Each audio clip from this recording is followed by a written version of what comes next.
Election کرانے کے لیے 2 اسمبلیوں کو توڑنے کی جو بات تھی وہ ابھی ہمیں منڈے چڑھتی دکھائی نہیں دے رہی ہے، اس لیے کہ پنجاب میں تو کڑماس مچا ہوا ہے، پنجابی زبان میں جسے کہتے ہیں۔ کے پی کے نے ایک مورل پوزیشن کہلے لے لی ہے، یا وہ اس پردے کے پیچھے چھپ گئے ہیں کہ اگر پنجاب اسمبلی ٹوٹے گی تو ہم بھی تحلیل کر دیں گے، لہٰذا ادھر سے تو کوئی توقع نہ رکھیں آپ جب تک پنجاب کا فیصلہ نہیں ہوگا۔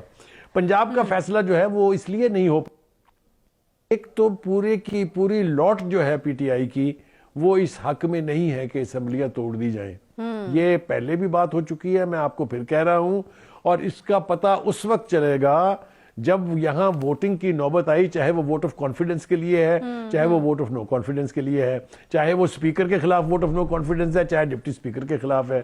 تو جب بھی یہ صورتحال اور منظرنامہ واضح ہوگا تو ہمیں پتہ چل جائے گا کہ اس وقت کتنے لوگ جو ہیں پی ٹی آئی کے وہ اس حق میں نہیں ہے، کیونکہ وہ ووٹ دینے کے لیے نہیں آئیں گے۔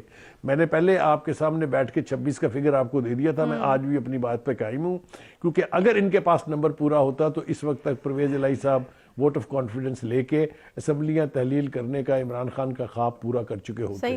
تو ایک تو یہ نہیں ہو رہا ہے، دوسری طرف اگر آپ دیکھیں تو خان صاحب نے اور بھی بہت ساری باتیں کی۔ انہوں نے ڈیفالٹ کے حوالے سے کہا، آپ کہہ رہی تھی نا کہ مشیت بات کرنا بہت ضروری ہے، انہوں نے کہا جی ہمارے دور میں ڈیفالٹ کا 5% خطرہ تھا، یا اللہ تیرا شکر ہے کہ بالآخر خان صاحب نے یہ مان لیا کہ اکانومی ان کے دور میں بھی بہت زیادہ شیمیبل پوزیشن میں تھی، شیمبلز میں جس کو کہتے ہیں تھی۔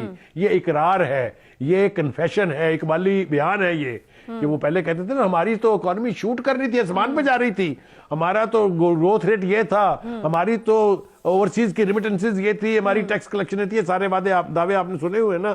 آج وہ کہہ رہے ہیں کہ ہمارے دور میں بھی 5% ڈیفالٹ کا خطرہ تھا، جو اب ان کے نزدیک بڑھ کے 90% ہو گیا۔ ہم اس کے اوپر بات کریں گے ٹیل اینڈ جب ہمارا پروگرام آئے گا اس کے اوپر۔ لیکن بخاری صاحب اور اہم باتیں جو انہوں نے کی ہیں ان کی طرف بھی جانا جو ہے وہ ضروری ہے۔ یہ جو ایک طرف خان صاحب جو ہیں وہ لگ پڑے ہیں اور وہاں پر دشمنی مول لیے جا رہے ہیں، اس کے اثرات اب ان کی آنے والی سیاست پر کیا پڑتے دیکھ رہے ہیں؟ ابھی جو اس طرح کے بیانات ہیں جی کہ سرحد پر باڑ ٹوٹ رہی تھی، اس وقت ہماری فورس کو پولیٹیکل انجینئرنگ میں جو ہے وہ لگایا ہوا تھا، کس کی طرف اشارہ ہے آپ بہتر سمجھتے ہیں۔ باجوہ صاحب سے ہمارے بڑے اچھے ورکنگ ریلیشن شپس تھے، لیکن ان کے لیے کرپشن جو ہے وہ کوئی مدعا ہی نہیں تھا۔ مطلب وہ یہ کہتے ہیں کہ باجوہ صاحب was fine with the corruption thing, اور جو ہے وہ ہمارے ساتھ ورکنگ ریلیشن شپ تو اچھا تھا، لیکن پھر میرے خیال میں شاید جب باجوہ صاحب کے لیے جو ہے وہ نہیں رہا کرپشن کوئی مسئلہ، تو پھر رجیم چینج والی ساری ایپیسوڈ جو ہے ہمارے سامنے آئی۔ دیکھیں عائشہ، گزارش یہ ہے کہ یہ پھر بات نکلے گی تو پھر دور تلک جائے گی۔ یہ جب سے اقتدار سے موصوف فارغ ہوئے ہیں اس وقت سے انہوں نے عسکری قیادت کو نشانے پر رکھا ہوا ہے، کوئی موقع ہاتھ سے نہیں چھوڑتے ہیں۔ کبھی تو وہ یہ دھمکا رہے ہیں کہ وہی حال ہوگا جو مشرقی پاکستان میں ہوتا، آپ کے سامنے ہے، میرا بیان نہیں ہے۔ یہ بڑا سنگین سٹیٹمنٹ ہے ان کی طرف سے۔ یہ جو اس ملک کے شیخ مجیب الرحمان صاحب بن رہے ہیں 6 پوائنٹ والے، ان کو کچھ تو سوچ سمجھ کے بولنا چاہیے خدا کے لیے۔ پاکستان میں اب پاکستان ایک نیوکلیر اٹامک پاور کے طور پہ جانا جاتا ہے، اس کے سابقہ پرائم منسٹر کو اور وڈ بھی پرائم منسٹر کو، جو خواہش ہے ان کی دوبارہ بنیں گے، ان کو بیانات دیتے ہوئے بہت ذمہ داری کا مظاہرہ کرنا چاہیے۔ دوسری بات یہ ہے کہ یہ وہی عمران خان صاحب ہے نا جو جنرل باجوہ سمیت پوری فوج کی عسکری قیادت کو کمپلیمنٹ پے کرتے نہیں تھکتے تھے کہ جس طریقے سے انہوں نے بارڈرز کے اوپر پاکستان کا دفاع کیا ہے، جس طرح انہوں نے دہشت گردی کے خلاف جو ہے وہ جنگ جیتی ہے۔ یہ سارے کچھ بیانات انہی عمران خان صاحب کے تھے، جو اب بالکل یو ٹرن نہیں ہے بلکہ یہ او ٹرن ہے، یہ اس دائرے میں گھوم رہے ہیں، کبھی کچھ کہہ رہے ہیں، کبھی کچھ کہہ رہے ہیں، کبھی کچھ کہہ رہے ہیں۔ تو یہ جو رویہ ہے، یہ رویہ پاکستان کی عسکری قیادت کی ریپوٹیشن کے لیے، پاکستان کے اداروں کی ریپوٹیشن کے لیے بہت ڈینجرس ہے۔ آپ دیکھیے کل بھی ہم نے بات کی تھی آئی ایس آئی کے بارے میں، آج پھر انہوں نے ارشادات فرمائے ہیں، کل جو انٹرویو دیا ہے انہوں نے، وہ کہہ رہے ہیں جی ان کے پاس تو کوئی کام ہے نہیں، ویلے بیٹھے ہوئے ہیں وہ، تو ان کو کسی کام سے لگائیں جی، انہیں کہیں ڈالر روکیں۔ آپ ذرا تصور کریں، ایک شخص جو ملک کا پرائم منسٹر رہا ہے وہ آئی ایس آئی کو کہہ رہا ہے کہ آ کے منی لانڈرنگ روکو۔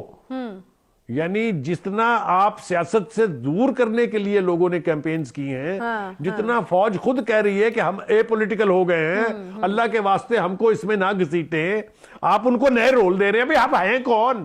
Who are you by the way؟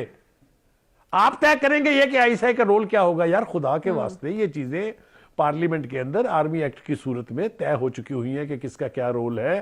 اس کو اس طرح سے کھول کے کھنگالنا اور روز سکرین کے اوپر تھوڑی دیر کے لیے چھائے رہنے کی وجہ کے لیے آپ اس قسم کے کھلواڑ نہ کریں پاکستان کے اداروں کے ساتھ, پاکستان کی عسکری قیادت کے ساتھ اور پاکستان کے جو سویلین ادارے ہیں. پارلیمنٹ کے بارے میں آپ کیا کیا کہتے رہے ہیں, آپ کو میں ماضی یاد دلاؤں گا جب اگلے سیگمنٹ میں ہم جائیں گے کہ آپ ماضی میں کیا کہتے رہے. ان کو لعنتیں آپ نے بھیجی پارلیمنٹ کے اوپر, یاد ہے آپ کو عائشہ کہ میں لعنت بھیجتا ہوں اس پارلیمنٹ کے اوپر. یہ اس طرح کے بیانات جو ہیں اس وقت میں مطلب ہے شاید وقت نہیں ہے مناسب کہ یہ بات کی جائے, لیکن پارلیمنٹ جمہوریت کے بارے میں آپ کے ارشادات عالیہ جو ہیں وہ لوگوں کو ابھی یاد ہیں.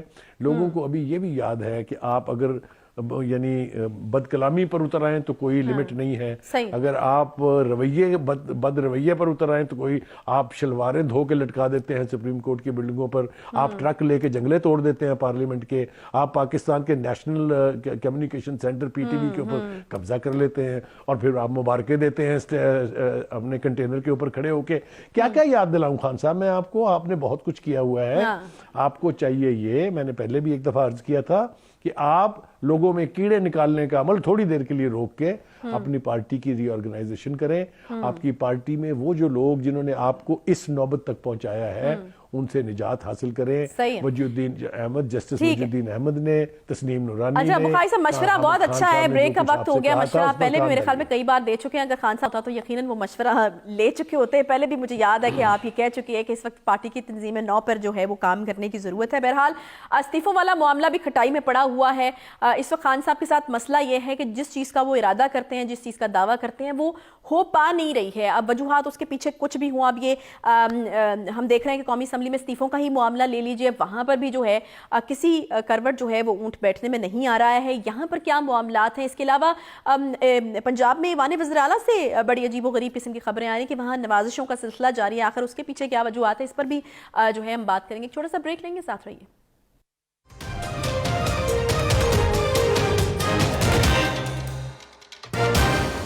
YouTube پر گوگلی نیوز دیکھنے کے لیے youtube.com کی سرچ بار میں googly news T V type کریں. گوگلی نیوز کے پیج پر سرخ رنگ کے سبسکرپشن والے بٹن پر کلک کرنا نہ بھولیے. YouTube پیج پر اپلوڈ ہونے والی ویڈیوز سے باخبر رہنے کے لیے بیل آئیکن پر کلک کیجیے. آپ کو ہر نئی ویڈیو کے بارے میں نوٹیفیکیشن موصول ہو جائے گا.